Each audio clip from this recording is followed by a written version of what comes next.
বুলবুল, Tamim, Faruk, pilot, Abdur রাজ্জাকসহ মোট ৬০ জনের মতো বিসিবির পরিচালক হতে চাই। ৬০ জন। বুঝেন কেন? যদি আপনারা আমাকে প্রশ্ন করেন কেন এতজন হতে চাই, আমি বলবো প্রায় ১৪০০ কোটি টাকা আছে। কেনা চাইবে? মানে যেই পারতাছে হ্যাই সুযোগ নেওয়ার চাইতেছে ভাই। কেন ভাই? এত লোভ কেন আপনাদের টাকার প্রতি বাঙ্গিন নাতিরা? এখানে অনেকেরই আমি পছন্দ করতাম ব্যক্তিগতভাবে, মানে ক্রিকেটার হিসেবে।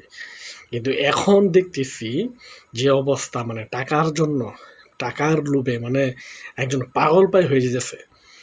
মানে এক বড় ভাই যে মানে কী সব ঘটনা ঘটাইছে বেশ কিছুদিন ধরে, এটা আপনারা জানেন, নাম না বলি। এত লোভ কেন ভাই? এত লোভ কেন আপনাদের টাকার প্রতি? মানে জীবনে তো অনেক কামাইছেন, আর কত?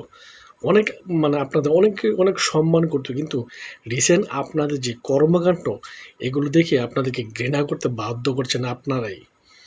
এত লোভ, ক্ষমতার এত লোভ, মানে বেশি লোভ করলে যে ভাই মানে পরিণতি খারাপ হয়, এটা মনে হয় আপনারা ভুলে গেছেন ভাই। এত লোভ আপনাদের।